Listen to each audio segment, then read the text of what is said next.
Hey students, I got a great question here from chapter 4, although it's from the Harder University physics book, so it's chapter 5 on Newton's law, and it's number 96.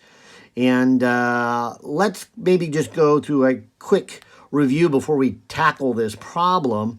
Remember that velocity is really how does position change with time? So you might say a small distance over a small time. And of course, then we would say the limits as time goes to 0 to get the instantaneous. And that is the definition of the derivative. And so if you didn't catch it in the lecture, the mathematical connection between position and velocity is you take the derivative. It's really just distance divided by time, but it's a short amount of time, and that's what the derivative is all about. And likewise for acceleration. Acceleration is how does the velocity change in a certain amount of time. And if we want to know the instantaneous acceleration, we would then say, well, the time needs to be really short, just like we did up here. And then that, too, is the definition of the derivative. And so my point in the lecture was that these are mathematically connected. That is, acceleration, velocity, and position. And if you know one, you can get to the other. And what I just said here is if you got position, you can take its derivative to get velocity.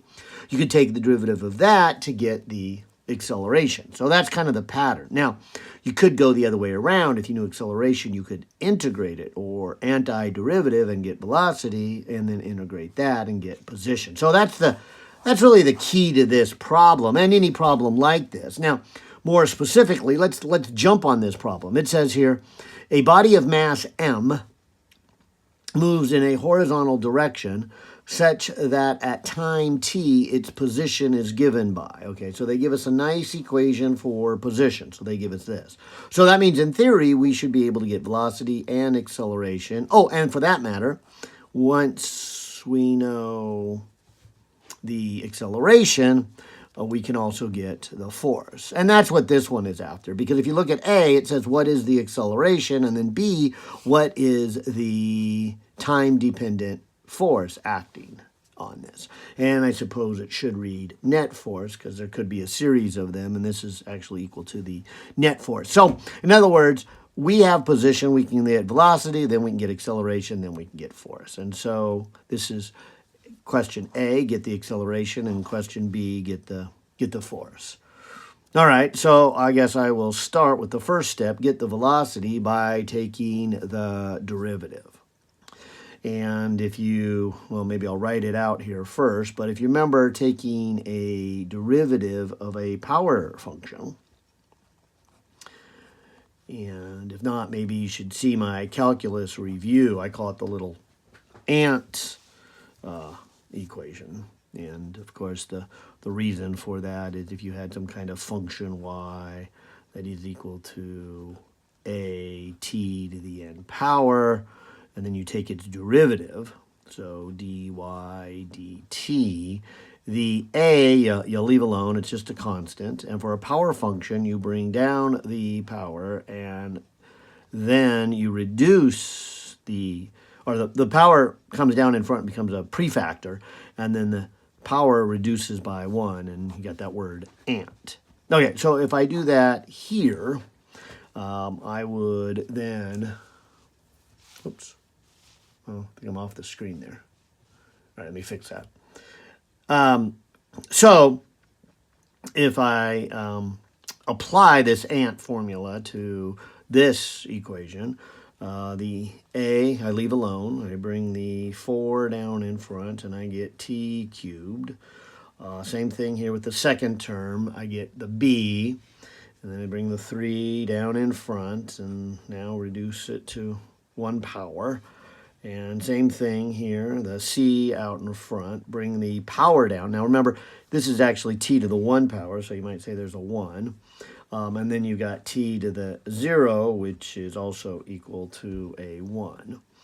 And so if I simplify this a little bit, and we like to put numbers first. So this becomes 4at cubed. This becomes 3bt squared. And then this just becomes a c. So there's the equation for velocity. Now, by that same logic, we can get acceleration. So the stuff out in front, so the 4a, and then the power function, I'll bring down the 3 and reduce the power by 1. So there's the application of the ant formula. Same thing here, the 3 and the b are constants out in front, so I'll leave those alone. I'll bring the 2 down for a prefactor and reduce the power of the exponent from a 2 down to a 1. And the derivative of a constant is a 0, and maybe you can see that better back here. If you have t to the 0 power and you becomes a prefactor, well, then that means times 0, and so that's just a 0. Simplifying this, we get a 12at squared plus a 6b times t. And so there's the answer to A. What is the equation for the acceleration?